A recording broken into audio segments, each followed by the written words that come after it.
हर हर महादेव, जय भोलेनाथ। दोस्त, अभी तक आप लोगों ने सुना श्रावण मास के महात्म की 8वें दिन की कथा, 8वें अध्याय तक की। आज की वीडियो में हम लोग सुनेंगे 9वें अध्याय को, 9वें दिन की कथा को। आज की कथा में हम लोग जानेंगे दोस्तों शुक्रवार जीवंतिका व्रत की कथा। ईश्वर बोले, हे सनत कुमार, इसके बाद अब मैं शुक्रवार व्रत का आख्यान कहूंगा, जिसे सुनकर मनुष्य संपूर्ण आपदा से मुक्त हो जाता है। लोग इससे संबंधित एक प्राचीन इतिहास का वर्णन करते हैं। पांड्य वंश में उत्पन्न एक सुशील नामक राजा था। अत्यधिक प्रयत्न करने पर भी उसे पुत्र प्राप्ति नहीं हो सकी। उसकी सर्वगुण संपन्न सुकेशी नामक भार्या थी। जब उसे संतान न हुई तब वह बड़ी चिंता में पड़ गई। तब स्त्री स्वभाव के कारण अति साहस युक्त मन वाली उसने मासिक धर्म के समय प्रत्येक महीने में वस्त्र के टुकड़ों को अपने उदर पर बांधकर उदर को बड़ा बना लिया और अपनी प्रसूति का अनुकरण करने वाली किसी अन्य गर्भिणी स्त्री को ढूंढने लगी। भावी देवयोग से उसके पुरोहित की पत्नी गर्भिणी थी। तब कपट करने वाली राजा की पत्नी ने किसी प्रसव कराने वाली को इस कार्य में लगा दिया और उसे एकांत में बहुत धन देकर वह रानी चली गई। उसके बाद रानी को गर्भिणी जानकर राजा ने उसका पुंसवन और अनवलोभन संस्कार किया। 8वां महीना होने पर सीमंतोन्नयन संस्कार के समय राजा अत्यंत हर्षित हुए। इसके बाद उस पुरोहित पत्नी का प्रसव काल सुनकर वह रानी भी उसी के समान सभी प्रसव संबंधी चेष्टाएं करने लगी। पुरोहित की पत्नी चूंकि पहली बार गर्भवती थी, अतः प्रसूति कार्य के प्रति वह अनभिज्ञ थी और केवल प्रसव कराने वाली दाई के ही कहने में स्थित थी। तब उस दाई ने पुरोहित पत्नी के साथ छल करते हुए उसके नेत्रों पर पट्टी बांध दी और प्रसव के समय उसके पैदा हुए पुत्र को किसी के हाथ से रानी के पास पहुंचा दिया।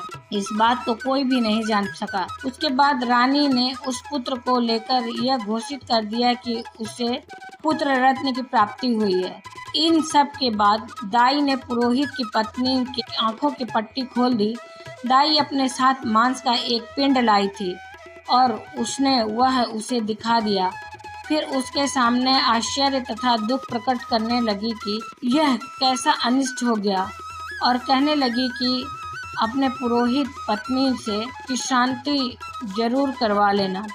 कहने लगी कि संतान नहीं हुई कोई बात नहीं, पर तुम जीवित हो यह अच्छी बात है। इस पर पुरोहित पत्नी को अपने प्रसव के स्पर्श चिंतन से बहुत संदेह हुआ।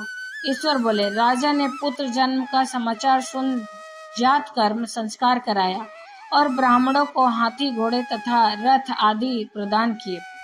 राजा ने कारागार में पड़े सभी कैदियों को प्रसन्नता पूर्वक मुक्त करा दिया।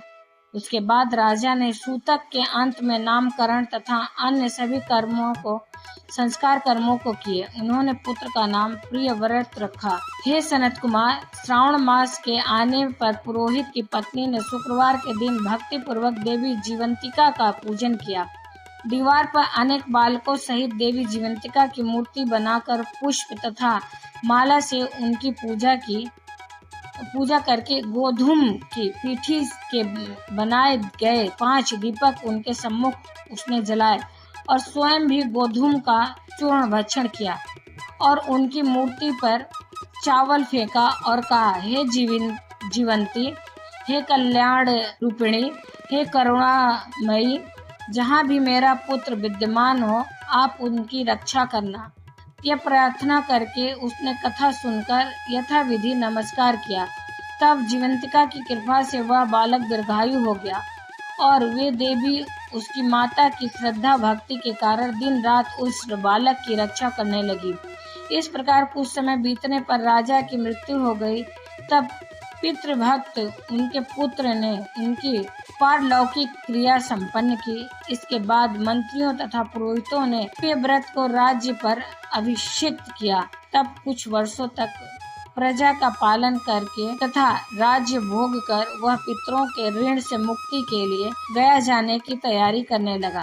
राज्य का भार वृद्ध मंत्रियों पर भक्ति पूर्वक सौंप कर और स्वयं के राजा होने का भाव त्याग कर उसने कार्पटिक का भेष धारण कर लिया और गया के लिए प्रस्थान किया। मार्ग में किसी नगर में किसी गृहस्थ के घर में उन्होंने निवास किया। उस समय उस गृहस्थ की पत्नी को प्रसव हुआ था। उसके पहले खष्टी देवी ने उसके 5 पुत्रों को उत्पन्न होने के 5वें दिन मार दिया। यह राजा भी उस समय 5वें दिन ही वहां गया हुआ था। रात में राजा के सो जाने पर उस बच्चे को ले जाने के लिए खष्टी देवी आई। जीवंतिका देवी ने उस खष्टी देवी को यह कहकर रोक दिया, राजा को लांघ कर मत जाओ। तब जीवंतिका के रोकने पर वह खष्टी जैसे आई थी वह वैसे ही लौट चली। इस प्रकार उस गृहस्वामी ने उस बालक को 5वें दिन जीवित रूप में प्राप्त किया। ये लोग इतने प्रभाव वाले हैं, यह देखकर उस गृहस्थ ने राजा से प्रार्थना की, हे राजन, आपका निवास आज के दिन मेरे ही घर में हो। हे प्रभु, आपकी कृपा से मेरा यह 6ठा पुत्र जीवित रह गया। उसके इस प्रकार प्रार्थना करने पर करुणानिधि उस राजा ने कहा कि मुझे तो गया जाना है। तब राजा गया के लिए प्रस्थान कर गए। वहां पिंडदान करते समय विष्णुपद वेदी पर कुछ अद्भुत घटना हुई। उस पिंड को ग्रहण करने के लिए 2 हाथ निकलकर आए। तब महान विस्मय युक्त राजा संशय में पड़ गए और पुनः पिंड दान कराने वाले ब्राह्मण के कहने पर उन्होंने विष्णु पद पर पिंड रख दिया। इसके बाद उन्होंने किसी ज्ञानी तथा सत्यवादी ब्राह्मण से इस विषय में पूछा। तब उस ब्राह्मण ने उनसे कहा कि ये दोनों हाथ आपके पितर के थे।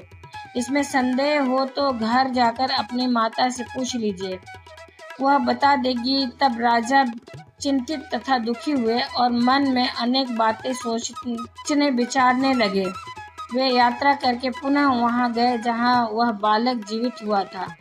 उस समय भी उस स्त्री को पुत्र उत्पन्न हुआ था और वह उसका 5वां दिन था। वह जो दूसरा पुत्र हुआ था उसे लेने रात में फिर वही खष्टी देवी आई। तब जीवंतिका ने दोबारा रोके जाने पर उस खष्टी देवी ने उनसे कहा, इसका ऐसा क्या कृत्य है अथवा क्या इसकी माता तुम्हारा व्रत करती है जो तुम रात दिन इसकी रक्षा करती हो। तब खष्टी का यह वचन सुनकर जीवंती ने धीरे से मुस्कुराकर इसका सारा कारण बताया। उस समय राजा शयन का बहाना बनाकर वास्तविकता जानने के लिए जाग रहा था। अतः उन्होंने जीवंती और खष्टी दोनों की बातचीत सुन ली।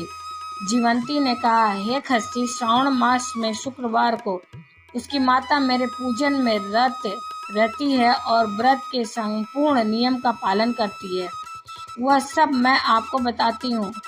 वह हरे रंग का वस्त्र तथा कंचुकी नहीं पहनती और हाथ में उस रंग की चूड़ी भी नहीं धारण करती। वह चावल के धोने के जल को कभी नहीं लांघती, हरे पत्तों के मंडप के नीचे नहीं जाती और हरे वर्ण का होने के कारण करेले का साग भी वह नहीं खाती। यह सब वह मेरी प्रसन्नता के लिए करती है, अतः मैं उसके पुत्र को किसी को मारने नहीं दूंगी।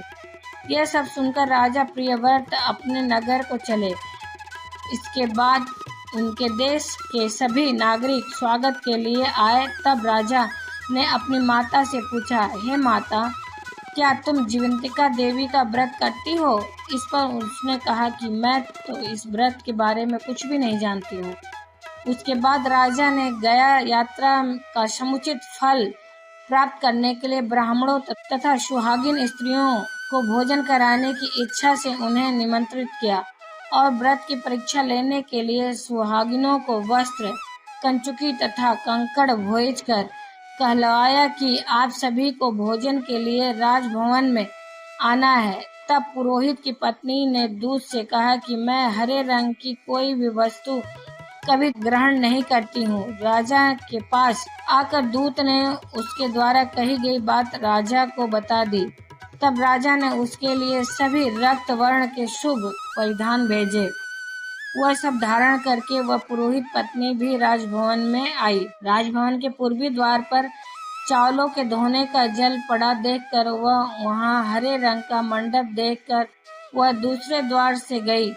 तब राजा ने पुरोहित की पत्नी को प्रणाम करके इस नियम का संपूर्ण कारण पूछा।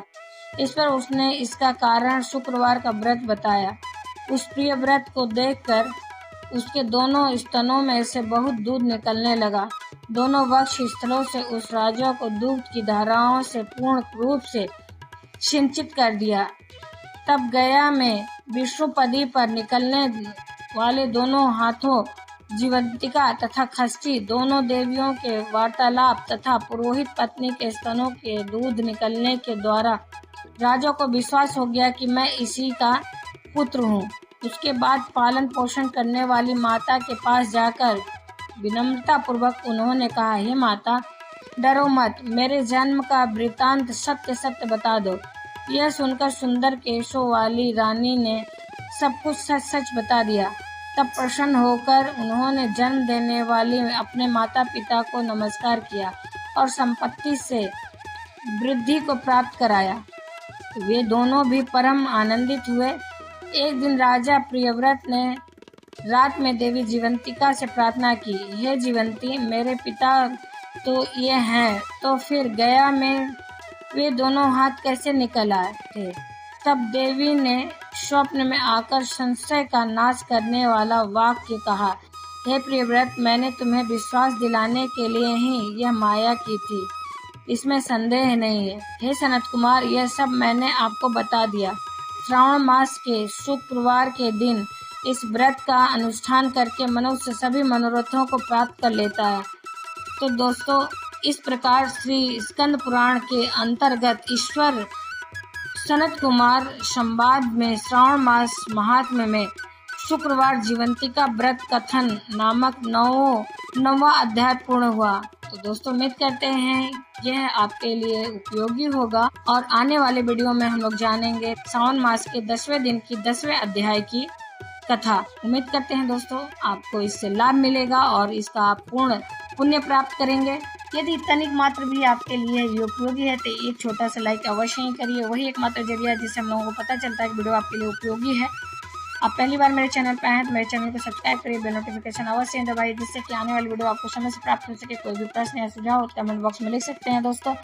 फिर मिलते हैं अगले वीडियो में, तब तक के लिए हर हर महादेव, जय भोलेनाथ दोस्तों। धन्यवाद दोस्तों।